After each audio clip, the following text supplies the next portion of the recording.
Pessoal, gravando mais um vídeo aqui para o canal, na nossa trilha por uma vida extremamente saudável. Você que ainda não segue o canal, siga aí, deixe seu like para ajudar o canal a crescer, tá bom? Se você gosta de acompanhar assuntos envolvendo saúde, melhoria de saúde, fisiologia humana, microbiota intestinal, entre outras questões, ciências da natureza e tópicos relacionados à melhoria da sua qualidade de vida e da sua performance e dos seus hábitos em geral, você acompanhe o canal. Esse canal é para você. Hoje falarei aqui com vocês sobre dois tópicos em especial: motivação, de maneira geral, de um ponto de vista abrangente, e a influência da microbiota sobre a motivação para o exercício e sobre a motivação para a alimentação, para o consumo de determinados alimentos. Então estarei abordando esses tópicos aqui hoje com vocês. Acompanhe aí para não perder nada, tudo bem? Aí então, galera, falar com vocês aqui hoje sobre a motivação, de um modo mais abrangente. O que seria a motivação, né? A motivação, antes de mais nada, a palavra ela já indica muito sobre o significado dela.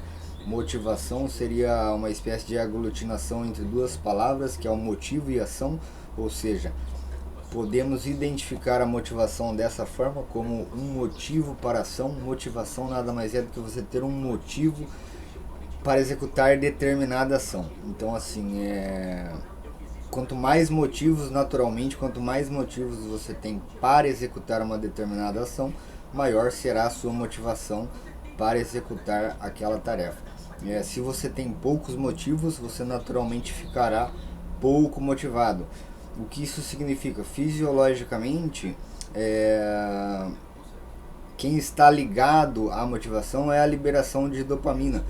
A dopamina é um neurotransmissor preditor de recompensa, ou seja, você libera dopamina, você conhece as recompensas de uma determinada atividade, libera dopamina diante de sinais que remetam àquela atividade, e então, com essa liberação aumentada de dopamina, preditor de recompensa, você realiza a atividade para então obter a recompensa. Então, assim, quanto mais você conhece a respeito de uma atividade, maior é a sua consciência sobre aquela recompensa. Então, naturalmente, maior será a sua liberação de dopamina frente àquela atividade, maior será a sua motivação para ir até lá e realizá-la. Em linhas gerais, seria mais ou menos por aí, ok? Então vamos a um exemplo aqui agora, tá, pessoal? Vou usar musculação de exemplo aqui. Se você sabe que a musculação é boa para a saúde e nada mais do que isso, você vai ter uma determinada motivação, porque é isso que você conhece sobre a musculação. É boa para a saúde, você não conhece detalhes. Agora, se você sabe que a musculação libera miocinas que ativam BDNF, que aumentam a expressão de BDNF cerebral, que este por sua vez está ligado ao aumento da sua memória e ao aumento da sua neuroplasticidade cerebral, um ponto você já tem a mais ali. E outra coisa, se você sabe que a musculação diminui o risco de mortalidade por todas as causas de maneira bastante significativa, se você sabe que a musculação aumenta a biogênese mitocondrial, por exemplo, se você sabe que a musculação diminui a prática da musculação durante a vida, diminui a possibilidade de fragilidade em idades avançadas, você tem um outro conhecimento. Então você tinha, em primeiro ponto, você sabia que a musculação fazia bem para a saúde, e só isso te bastava. Agora você tem um monte de informações aqui, essas que eu compartilhei com você. Desculpa. E aí, tendo essa grande quantidade de informações, de recompensas, conhecendo essa grande quantidade de recompensas detalhadamente, você naturalmente, quando você estiver em um ambiente propício para a musculação, você vai ter mais motivação para realizá-la, com certeza, porque o seu poder de barganha será maior, o seu poder de barganha contra você mesmo. Então a sua motivação e a sua liberação de dopamina naturalmente aumentarão, ou seja, você conheceu a recompensa e teve mais motivos para realizar aquela ação, entendeu? Que é a motivação propriamente dita. É como se eu falasse para você que no topo de uma montanha existe a possibilidade de ter um pote de ouro lá. E em contramão eu te dissesse que naquela montanha existe um pote de ouro lá que equivalem a US$ 1 bilhão e é 100% de certeza que se você chegar lá agora ele estará lá. Você tem duas, eu estou te dando a mesma informação, só que uma com detalhamento e outra sem detalhamento. Em qual das duas situações você acha que você ficaria mais motivado para escalar a montanha? Com certeza na segunda opção. Então esse exemplo serve para tudo. Quanto mais você conhece, quanto maior você conhece a recompensa, quanto mais detalhes da recompensa você conhece, mais motivado você vai estar para realizá-lo, ok? Então estudar saúde, estudar tópicos envolvendo saúde, acompanhar pessoas que falam de tópicos que envolvem saúde, pessoas que treinam e etc. vão te dar mais substrato informacional e consequentemente mais motivação. Aí seguindo aqui galera, agora falar para vocês sobre a importância de você acompanhar pessoas que praticam atividade física, pessoas que fazem ações que você gostaria de ter motivação para fazer também. Você gostaria de fazer dieta, treinar, etc. E você siga essas pessoas nas redes sociais, acompanhe essas pessoas, porque nós evolutivamente nós somos seres coletivos, então naturalmente atividades que são realizadas por um grande número de pessoas ou por outras pessoas naturalmente fazem com que nós liberemos mais dopamina também para realizar aquela atividade, ou seja, há uma influência da coletividade sobre a nossa motivação. Então quanto mais pessoas que têm aquele hábito você puder acompanhar no seu dia a dia ou nas redes sociais, que são um espelho da realidade, mais motivação você também tenderá a ter. Para você ter ideia, um experimento que foi feito, colocaram uma estátua de uma pessoa esbelta em um refeitório, e só a presença da estátua esbelta no refeitório já fazia com que as pessoas comessem menos comida. E no final do experimento essas pessoas eram perguntadas se elas notaram a presença da estátua lá, e a maioria delas disseram que não. Então assim, inconscientemente a presença de uma figura que expressa determinadas características já nos influencia inconscientemente. Então assim, a influência é significativa. Portanto, se existem pessoas que você acompanha que tem hábitos que você não gostaria de ter, infelizmente essa pessoa te influenciará de certa forma. Não significa que você vai começar a se comportar como ela, mas existirá a influência motivacional. Então assim, esse é um outro ponto a ser abordado, a influência da coletividade sobre a nossa ação. Aqui pessoal, vou falar para vocês um outro componente, é a influência da microbiota intestinal sobre a sua motivação na atividade física. O que acontece? Primeiramente gostaria de falar para você que a prática da atividade física já exerce uma certa influência sobre a sua microbiota, promovendo a proliferação de espécies que são protetivas em saúde mental. Primeiramente isso.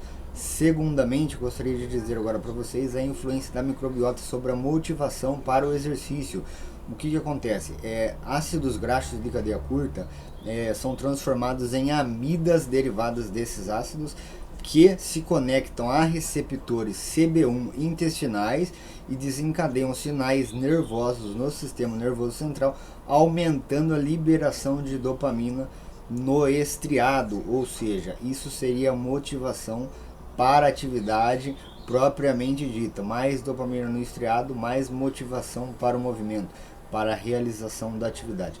Então, essa seria a ação, as amidas derivadas dos ácidos graxos de cadeia curta, que são produtos gerados pela microbiota, sensibilizam receptores no intestino, que desencadeiam respostas no sistema nervoso central, aumentando a liberação de dopamina. É isso mesmo, veja só que sinistro, que interessante. E aí como é que foi desenhado esse estudo? Camundongos sem microbiota não tinham menos liberação de dopamina no estriado, ou seja, se você tira a microbiota deles, eles liberam menos dopamina, em razão dessa cascata sinalizatória ter sido inibida. Quando você restaura a dopamina nesses camundongos, eles voltam a ter motivação para o exercício. Camundongos sem microbiota, se você suplementa esses camundongos com as amidas derivadas dos ácidos graxos de cadeia curta, eles também voltam a ter motivação para o exercício.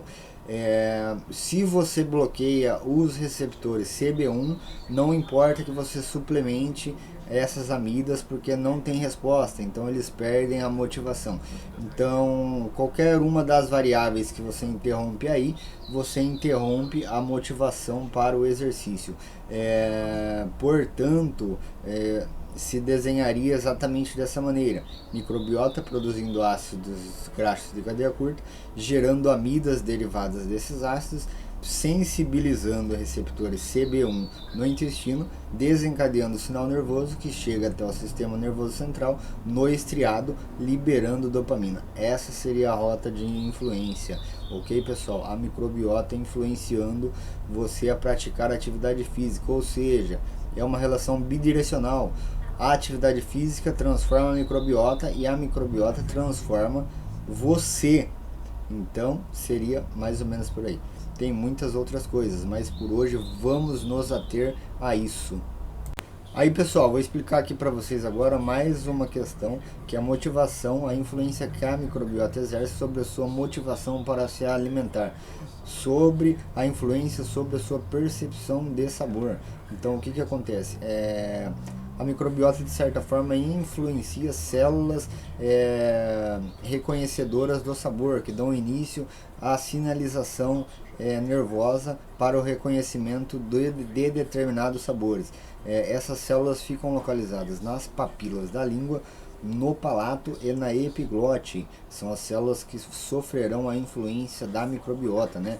Então aqui, ó, na figura, ó, como vocês podem verificar, aqui está uma célula, né, sofrendo a influência das sinalizações da microbiota. Uma célula é o Taste Receptor Cells, tá, galera, no inglês, que são as células, são os receptores para o sabor dessas células aqui, tá bom? E aí, assim, o que acontece? A microbiota, aqui, ó, Taste Receptor Expression. Então aqui o que acontece? A microbiota, que está aqui no seu intestino, consegue sensibilizar a expressão dessas células aqui através do sinal nervoso, naturalmente, através da produção de citocinas pró-inflamatórias. A microbiota interage aqui com o linfoepitélio, desencadeando a produção de citocinas pró-inflamatórias, tá? Quanto mais deletéria for a sua microbiota, maior será essa produção aqui, tá, pessoal, de citocinas pró-inflamatórias. Mais inflamado você tenderá a ser. E por meio da liberação de hormônios intestinais, os produtos da microbiota sensibilizam as células enteroendócrinas que liberam hormônios. Todos esses três aqui conseguem sensibilizar os receptores do sabor, que ficam lá nas suas papilas gustativas da língua, tá? Que estão aqui, ó. Então, assim, uma vez que esses fatores aí sensibilizam as células representativas do sabor, você tem uma alteração da expressão dessas células, que passam a se comportar de maneira diferenciada, ou seja, passam a intensificar ou atenuar determinados sabores. E aí o que acontece? Os produtos, a sua alimentação promove a promoção de determinada população bacteriana no seu intestino, e essas bactérias produzem metabólitos que fazem com que você consuma mais daqueles alimentos, porque esses alimentos favorecem aquelas bactérias. Então é uma via de mão dupla. Você come, favorece a bactéria libera metabólitos que sensibilizam os receptores da sua língua, fazendo com que você consuma mais daquele alimento, alimentando mais ainda aquelas bactérias. Então é um ciclo vicioso que se estabelece aqui. Outra questão que acontece é que os receptores expressos nas células enteroendócrinas são os mesmos expressos lá nas células do sabor. Então você percebe aqui. Então todos esses hormônios, eles têm influência lá sobre essa célula do sabor. Todos esses aqui liberados, todos esses enteroendócrinos liberados aqui. GLP-1, CCK, PYY, VIP, etc. Então, outra questão. A sua microbiota, uma vez que ela seja um perfil deletério, que você se alimente de alimentos industrializados, muita fonte animal, você vai ter um favorecimento de determinadas espécies deletérias, protobactérias, patógenos oportunistas, etc. Esses patógenos costumam ser bons formadores de biofilme. Então, uma vez que você tem a formação de um biofilme na sua língua, de algum fenótipo de biofilme na sua língua, você também pode favorecer alterações no reconhecimento do sabor. Por exemplo, esses biofilmes, em contato com o epitélio, com o receptor sensorial, produzirão produtos, aqui estão escritos, aminoácidos, sacarose, etc., que alterarão o seu reconhecimento sensorial. Em contrapartida, podem também produzir outros produtos como ácidos orgânicos, ácidos graxos de cadeia curta e outros precursores que também podem aumentar a sua sensibilidade sensorial, em razão da proximidade do biofilme com esses receptores sensoriais. Então, assim, pessoal, aqui está uma outra cadeia de influência da microbiota sobre o seu hábito, né? Você se alimenta mal, favorece a microbiota, e a microbiota aumenta a sua palatabilidade, sua percepção sensorial para determinados sabores, fazendo com que você coma mais ainda aquele alimento, entendeu? Aí aqui, pessoal, só um adendo aqui a respeito da influência das citocinas pró-inflamatórias sobre as papilas gustativas, as células que reconhecem o sabor aqui em cima. O que acontece? As citocinas inflamatórias, uma vez que elas interagem com essas células aqui, elas promovem a apoptose dessas células, ou seja, a morte delas. Dessa forma, se você está cronicamente inflamado, se você está numa situação de inflamação crônica de baixo grau, que é aquela inflamação que te acompanha cronicamente em razão de uma microbiota deletéria, você tem um maior estímulo de apoptose dessas células, ou seja, você tem menos células gustativas disponíveis para reconhecerem o sabor. Então, o seu reconhecimento sensorial fica menos disponível, você fica menos sensível ao sabor. O que isso significa? Significa que você passará a comer mais para sentir o prazer de se alimentar, já que você tem menos sensibilidade ao sabor. Então, assim, estar inflamado, seja em razão de altos percentuais de gordura corporal, microbiota desregulada, resistência à insulina, inatividade física, consumo excessivo de alimentos industrializados, ultraprocessados, em razão desses motivos, estar inflamado faz com que você naturalmente seja menos sensível ao sabor e se alimente em maiores quantidades. Então finalizo por aqui e é isso, ok, pessoal? Então é bom ficar atento, a influência da microbiota é significativa, ainda não se fala muito de microbiota por aí, é um assunto que vem crescendo com o tempo, mas é uma influência que faz a diferença, que faz toda a diferença, tá bom, pessoal? O vídeo termina por aqui, espero que vocês tenham gostado, acompanhem o canal, sigam o canal, deixem o seu like, que assuntos como esse serão recorrentes por aqui, tá bom? Muito obrigado, um bom final de semana, uma boa semana a todos.